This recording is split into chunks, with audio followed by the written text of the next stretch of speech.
तो पहला प्रश्न आपके सामने दिया गया है, भारत दुर्दशा के रचनाकार कौन है। चलिए 36 का ऑप्शन दीजिएगा कि भारत दुर्दशा के रचनाकार कौन से हैं। चलिए जयशंकर प्रसाद, हजारी प्रसाद द्विवेदी, यहाँ पर विष्णु प्रभाकर या भारतेंदु हरिश्चंद्र। चलिए यहाँ पर जवाब भी आ चुका है, कह रहे हैं इस प्रश्न का ऑप्शन बनेगा यहाँ पर आपका सी नंबर। सी को लॉक कर दें, सी को लॉक कर दें या और कौन लॉक करना है, डी को लॉक करना है। चलिए डी को लॉक कर देते हैं। यहाँ पर ऑप्शन आपका बनेगा डी। यहाँ पर आपके भारतेंदु हरिश्चंद्र का किसका है, तो आपकी भारतेंदु हरिश्चंद्र ऑप्शन राइट आपका बन जाएगा कौन सा, डी नंबर आपका बन जाएगा। आगे बढ़ते हैं, प्रश्न आपसे अगला पूछा गया है, कह रहा है पांचवें पैगंबर नाटक के लेखक कौन है। देखो कौन सा दिया है, पांचवें पैगंबर नाटक के लेखक कौन है। चलिए 37 का ऑप्शन देना है और 37 का ऑप्शन राइट। यहाँ पर जवाब क्या बनेगा, चलिए यहाँ पर भी जवाब कुछ लोगों का प्रयास अच्छा है और आपका जवाब भी 37 का आ चुका है, ऑप्शन डी। यहाँ पर याद रखिए 37 का ऑप्शन डी भी हो जाएगा। इसका भी आपका कौन है, भारतेंदु हरिश्चंद्र है ना। याद रखिएगा पांचवें पैगंबर का एक नाम और भी आपका दिया जाता है ना। पांचवें पैगंबर के एक नाम और भी है चूसा, ठीक है। पांचवें पैगंबर को चूसा के नाम से भी जानते हैं, जो कि भारतेंदु हरिश्चंद्र का ही है। इन्होंने इस नाटक के माध्यम से समाज सुधार के सभी प्रयासों को जमकर मजाक उड़ाया था, ठीक है। चलिए अगला क्वेश्चन दिया है, इनमें से कौन सा नाटक भारतेंदु जी का नहीं है। चलिए यहाँ पर लॉक करिए कि इनमें से कौन सा भारतेंदु हरिश्चंद्र का नहीं है। भारत दुर्दशा, नील देवी, या यहाँ पर कह सकते हैं कि आपका प्रेम जोगनी या रणधीर प्रेम मोहिनी। चलिए 38 का ऑप्शन आ रहा है यहाँ पर आपका डी नंबर, बिल्कुल सही है। इसका राइट आंसर आपका डी हो जाएगा, रणधीर प्रेम मोहिनी। ये भारतेंदु हरिश्चंद्र का नहीं है, ठीक है। अदर जो आपके हैं वो सभी क्या है, आपके भारतेंदु हरिश्चंद्र के हैं।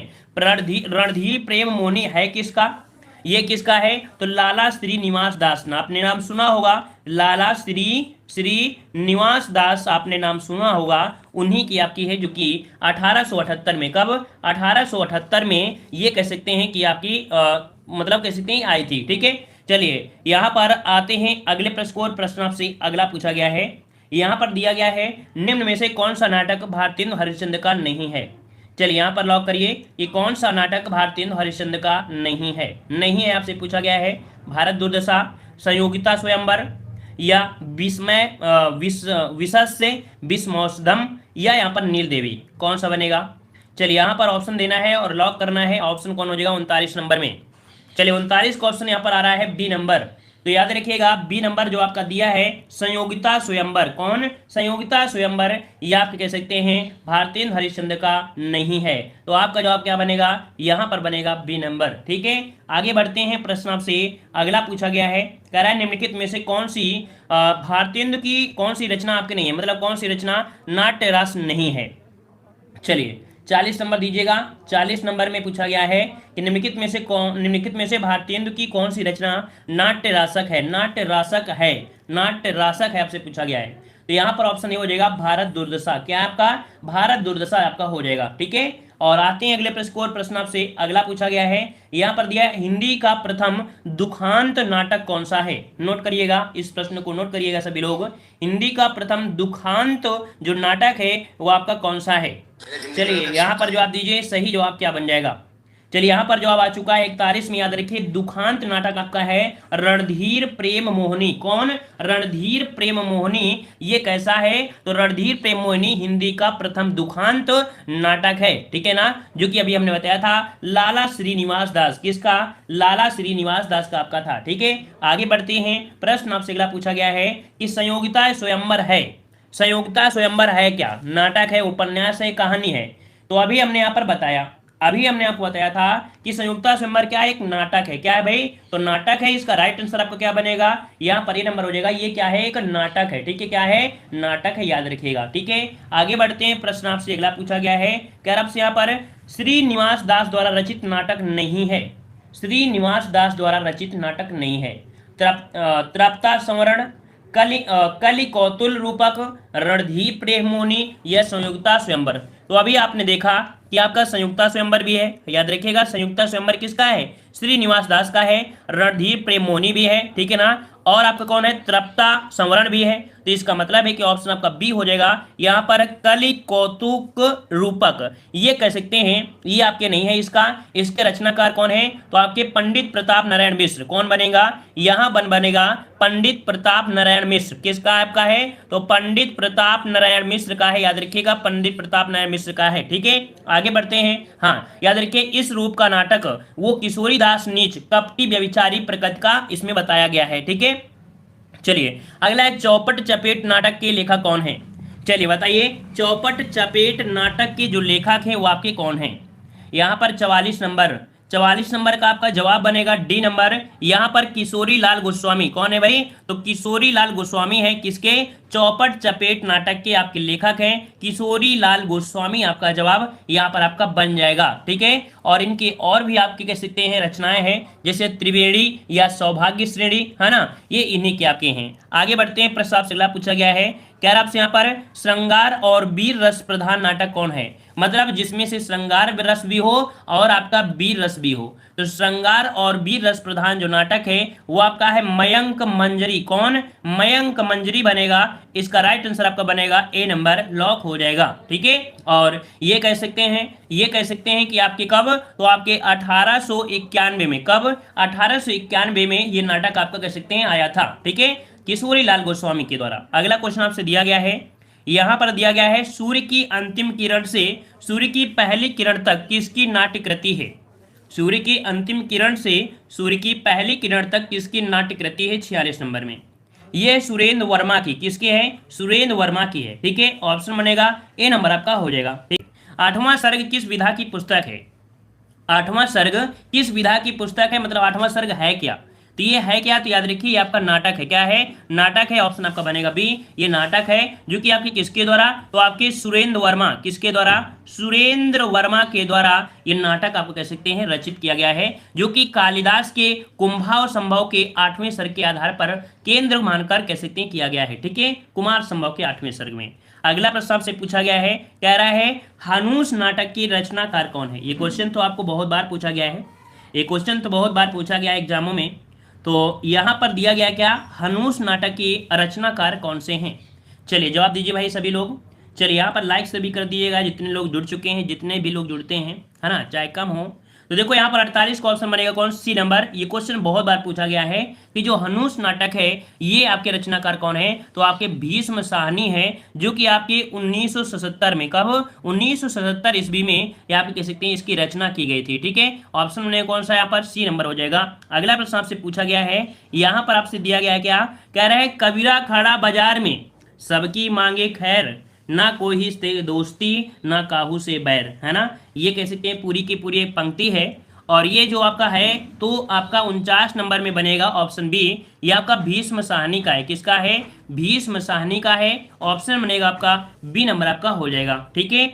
आगे बढ़ते हैं, प्रश्न आपसे अगला पूछा गया है, कह रहे कबीरा खड़ा, देखो 49 का ऑप्शन दोबारा से आपका वही हो गया, तो बी नंबर आपका हो जाएगा। अगला क्वेश्चन दिया गया है, कह रहा है विश्वामित्र नाटक के लेखक कौन है। विश्वामित्र नाटक के जो लेखक हैं वो आपके कौन है, यहाँ पर 50 का ऑप्शन क्या बनेगा, तो यहाँ पर ऑप्शन बनेगा बी नंबर, उदय शंकर भट्ट। याद रखिए विश्वामित्र नाटक के जो लेखक हैं वो उदय शंकर भट्ट हैं। ऑप्शन बनेगा आपका बी नंबर, जो कि आपके 1938 में, कब, 1938 में ये आपका रचित किया गया था, मतलब लिखा गया था, उदय शंकर भट्ट के द्वारा लिखा गया था, ठीक है। अगला है चरणादास चोर किसकी नाट्य कृति है। क्या दिया है, चरणादास चोर किसकी नाट्य कृति है, ये बताइए 51 नंबर में। ये आपके हबीब तनवीर की है, किसकी है, ये आपकी जो चरणादास चोर है ये हबीब तनवीर की नाट्यकृति है, और इसका जो प्रकाशन हुआ था वो आपका 1975 में। देखो हम आपको बता दें ये डेट आपको इतनी आसानी से याद नहीं होंगी, लेकिन जो अगर कॉपी में नोट कर रहे हो ना, तो आप जैसे ही हम आपको बोलें तो उसके आगे बस ब्रैकेट में 1975 लिख लिया करिए, ताकि जब आप पढ़ेंगे ना तो कुछ ना कुछ तो नजर में पड़ेगा कि नहीं पड़ेगा।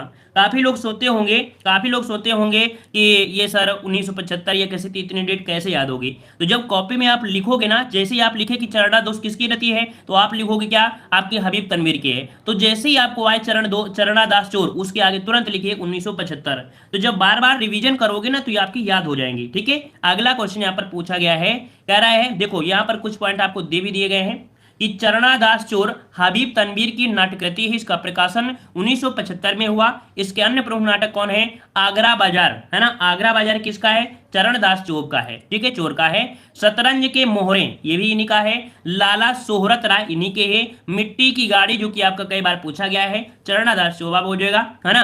गांव का नाम ससुराल, मोर नाम दामाद, ठीक है, गांव का नाम ससुराल, मोर नाम दामाद। और पोंगा पंडित, ठीक है, द ब्रोकन ब्रिज, जहरीली हवा, राज रक्त, ये सब किसके हैं? तो इनके हैं, ठीक है। तो इस प्रकार से इसका स्क्रीनशॉट भी ले लीजिए, ठीक है। आगे बढ़ते हैं, प्रश्न आपसे अगला पूछा गया है। यहां पर देखो 3-4 पॉइंट इनसे और भी पूछे जाते हैं। क्या है कि हबीब तनवीर का पहला नाटक जो है वो आपका आगरा बाजार है। क्या है? आगरा बाजार है, ये इनका पहला नाटक है, ठीक है, इनका क्या है? पहला नाटक है। तो इसको याद रखिए, जो कि आपके कब, तो अभी हमने बताया था 1954, कब? 1954 में प्रकाशित किया गया था।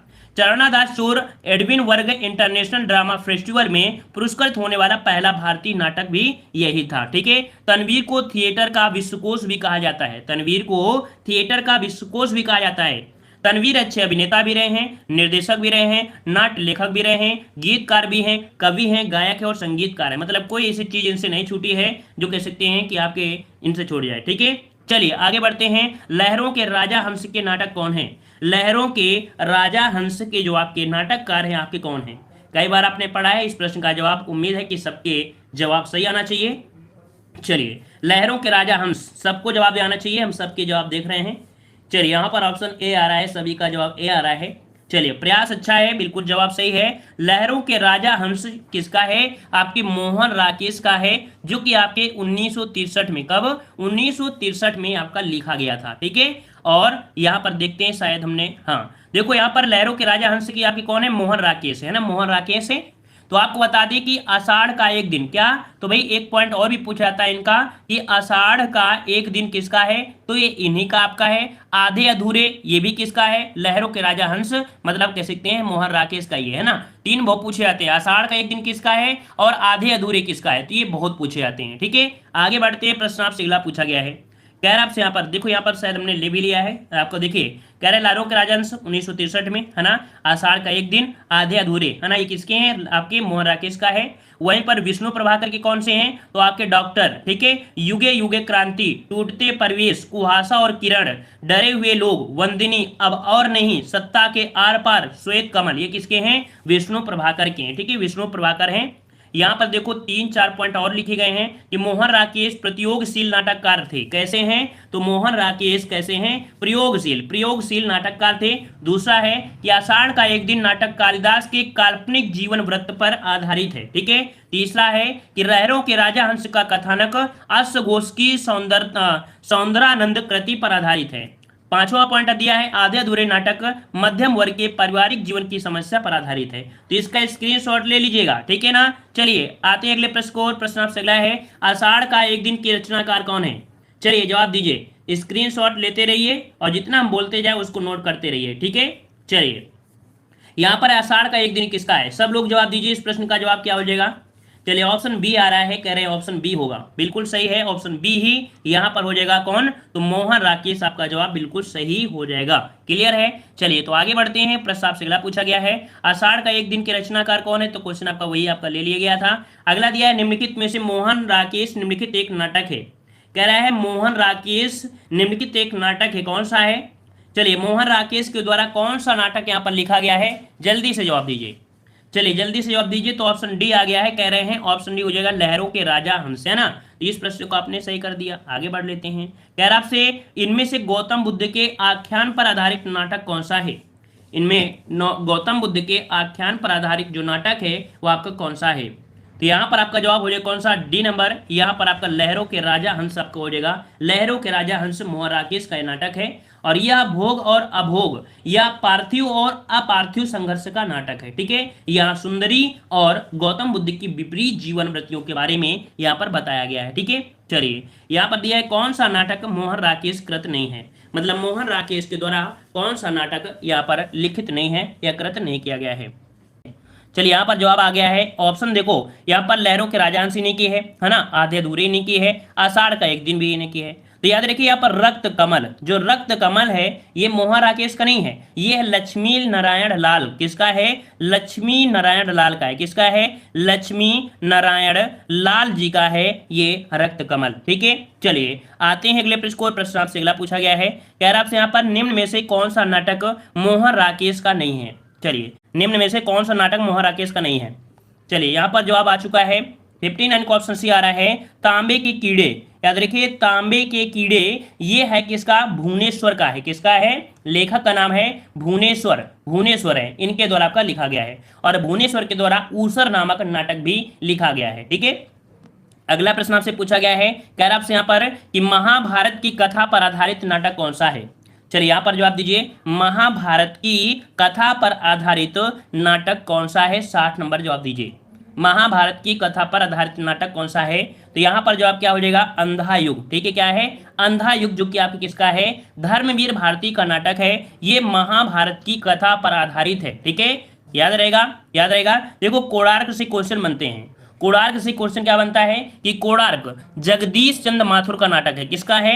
ये जो कोणार्क है ये जगदीश चंद्र माथुर का है। किसका? जगदीश चंद्र माथुर का ये नाटक है। ठीक है ना। और यहाँ पर अंधी गली, अंधी गली ये कह सकते हैं आपके हैं उपेंद्र नाथ अस्क। ठीक है, उपेंद्र नाथ अस्क हैं ये आपका। अगला प्रश्न आपसे दिया गया है, जो कि दिया गया है, कह रहा आपसे, हाँ देखो यहाँ पर पॉइंट ले भी लिया था, देखो यहाँ पर स्क्रीनशॉट ले लीजिएगा। ठीक है ना, यहाँ पर स्क्रीनशॉट ले लीजिएगा। उपेंद्र नाथ जो हमें बता दिया है, देखो यहाँ पर दिया है कि अंधा युग में महाभारत के 8वें दिन की संध्या से प्रभास तीर्थ में कृष्ण के देहावसान क्षणों तक की कथा ली गई है।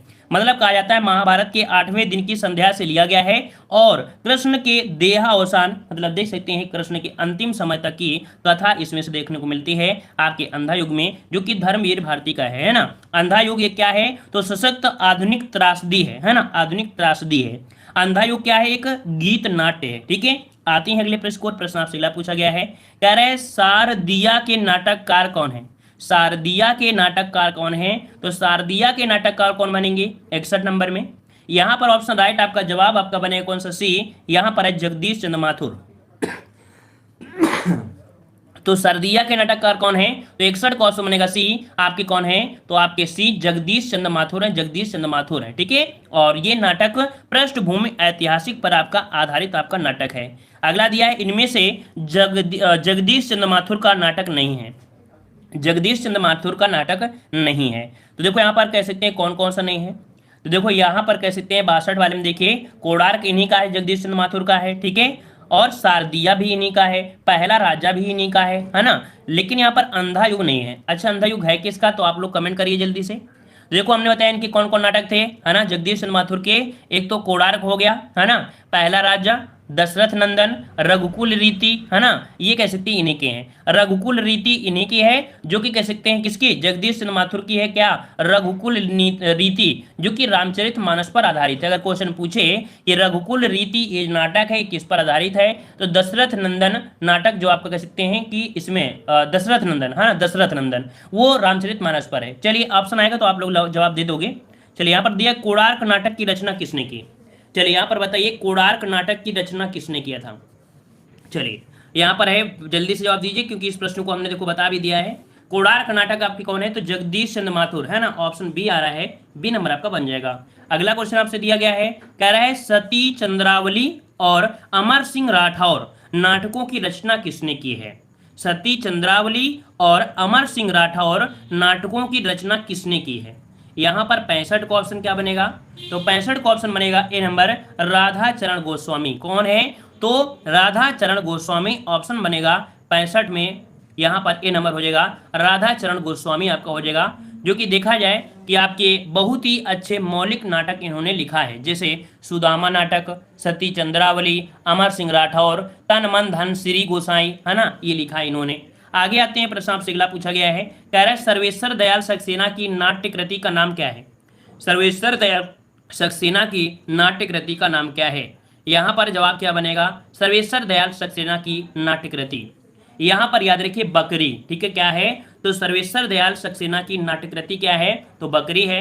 हमने आपको पूरी तरीके से ये पॉइंट हमने पढ़ाया है ना। ये इनका पहला नाटक है, याद रखिएगा। हमने आपको बताया भी था कि जो बकरी नाटक है ये सर्वेश्वर दयाल सक्सेना का पहला नाटक है। वो भी कैसा नाटक है? व्यंग्यात्मक नाटक आपका है, जो कि आपके 1974 में ये प्रकाशित हुआ था। ठीक है, इनके दो और नाटक हैं, एक है लड़ाई और दूसरा है गरीबी हटाओ। ठीक है, याद रहेगा। चलिए आते हैं अगले प्रश्न को। प्रश्न आपसे अगला पूछा गया है, कह रहा है बकरी किसकी रचना है? बकरी किसकी रचना है? यहाँ पर जवाब दीजिए, बकरी किसकी रचना है? अब तो जवाब दे सकते हैं, आसानी से दे सकते हैं। चलिए ऑप्शन बी आ चुका है, सर्वेश्वर दयाल सक्सेना का है। ऑप्शन बी हो जाएगा, सर्वेश्वर दयाल सक्सेना हो जाएगा। ठीक है, चलिए अगला प्रश्न आपसे दिया गया है, यहाँ पर दिया गया है शकुंतला नामक शकुंतला नाटक का खड़ी बोली गद्य में अनुवाद किसने किया? चलिए यहाँ पर जवाब दीजिए, शकुंतला नाटक का खड़ी बोली गद्य में अनुवाद किसने किया? तो ये किया था राजा लक्ष्मण सिंह ने। किसने किया था? राजा लक्ष्मण सिंह ने किया था। ऑप्शन बी हो जाएगा, राजा लक्ष्मण सिंह ने किया था, जो कि आपके 1861 ईस्वी में किया था। ठीक है, और राजा लक्ष्मण सिंह ने 2-3 नाटक और किया है, जैसे रघुवंश और मेघदूत। ये राजा लक्ष्मण सिंह के बेहतरीन कह सकते नाटक हैं। ठीक है, कौन कौन? तो आपके रघुवंश और मेघदूत। ठीक है, अगला क्वेश्चन आपसे पूछा गया है, दिया गया है भारतेंदु की केंद्रीय विद्या क्या है? भारतेंदु युग की केंद्रीय विद्या क्या है? भारतेंदु युग की केंद्रीय विद्या क्या है? उपन्यास है, कहानी है, नाटक है, या इनमें से कोई नहीं? चलिए यहाँ पर 70 का ऑप्शन देना है। 70 का ऑप्शन क्या हो जाएगा? सी हो जाएगा, नाटक। क्या हो जाएगा? नाटक हो जाएगा। ऑप्शन आपका सी यहाँ पर हो जाएगा। क्लास ले लें 1-2 मिनट में। चलिए आगे बढ़ते हैं। प्रश्न आपसे अगला पूछा गया है, कह रहा है नहुस नाटक लिखा गया है। नहुस नाटक लिखा गया है, किसके द्वारा लिखा गया है? चलिए 71 नंबर अभी हमने इसी वीडियो में है ना बताया था नहुस किसका नाटक है। चलिए ऑप्शन आ रहा है यहाँ पर 71 नंबर में आ गया है ऑप्शन डी, ये है गोपाल चंद्र के द्वारा। किसके द्वारा? गोपाल चंद्र के द्वारा है। ऑप्शन आपका डी हो जाएगा। अगला क्वेश्चन दिया गया है, कह रहा है नहुस नाटक के लेखक बाबू गिरधार। देखिए कोई ऑप्शन में कोई दिक्कत है क्या? रुकिए 1 मिनट। चलिए इसमें शायद कुछ दूसरा पूछ रहा होगा। कह रहा है नहुस नाटक के लेखक बाबू गिरधर दास का भारतेंदु हरिश्चंद्र से क्या संबंध था? हाँ देखिए यहाँ पर क्या दिया है, कह रहा है नहुस नाटक के लेखक बाबू गिरधर दास का भारतेंदु हरिश्चंद्र से क्या संबंध था? क्या संबंध था ये पूछा गया है। चलिए यहाँ पर याद रखिए, इसका राइट आंसर आपका बनेगा पिता का। मतलब कह सकते हैं, मतलब यहाँ पर कह सकते हैं कि ये जो आपका भारतेंदु हरिश्चंद्र के अनुसार विश्व नाटक रीति का ध्यान रखकर हिंदी का सर्वप्रथम मौलिक नाटक नहुस था, और उनके पिता गोपाल चंद्र का ही उपनाम था गिरधर दास। क्या? देखो यहाँ पर हमने बताया था ना कुछ पॉइंट है। जो गिरधर दास है, इन्हीं का नाम क्या है? गोपाल चंद्र है। और गोपाल चंद्र कौन है? तो कह सकते हैं भारतेंदु हरिश्चंद्र के पिता हैं। ठीक है ना, किनके पिता हैं? तो याद रखिएगा इनका एक नाम क्या है? तो कह सकते हैं गोपाल चंद्र भी है। ठीक है, तो ऑप्शन आपका ए नंबर आपका राइट हो जाएगा, और ये 1859 में लिखा गया था। ठीक है, आगे बढ़ते हैं। प्रश्न आपसे अगला पूछा गया है, उत्तर प्रियदर्शी नामक गीत नाट्य के लेखक कौन है? उत्तर प्रियदर्शी नामक गीत नाट्य के लेखक कौन है? यहां पर जवाब दीजिए। चलिए बहुत अच्छे। यहां पर यह ऑप्शन आपका बनेगा, उत्तर प्रियदर्शी नामक गीत नाट्य के जो लेखक हैं वो आपके बनेंगे ए नंबर, अज्ञेय बनेंगे। कौन? अज्ञेय बन जाएंगे। ठीक है, अज्ञेय आपका हो जाएगा। और अगला क्वेश्चन दिया गया है, हाँ देखो 2-3 पॉइंट हमने ले लिया है। तो उत्तर प्रियदर्शी नामक गीत नाटक के लेखक अज्ञेय हैं। इनका प्रकाशन 1967 में हुआ था, जिसमें अशोक का अपने ही भीतर के नरक को भोगने तथा बाहरी भीतरी नरक के ऊपर उठने का वर्णन दिया है। उत्तर प्रियदर्शी का पहला मंचन नई दिल्ली में त्रिवेणी कला संगम के खुले रंगमंच पर 6 मई 1967 को संपन्न हुआ था, और इस गीत नाट्य में प्रेरणा के शीर्षक के अंतर्गत कथानक के आधार पर प्रकाश किया गया था। ठीक है, अगला क्वेश्चन दिया गया है और आप लोगों के लिए दिया गया है, ये आपके लिए होमवर्क है, कल के लिए क्वेश्चन है। ये पृथ्वीराज की आंखें शीर्षक के रचयिता कौन है?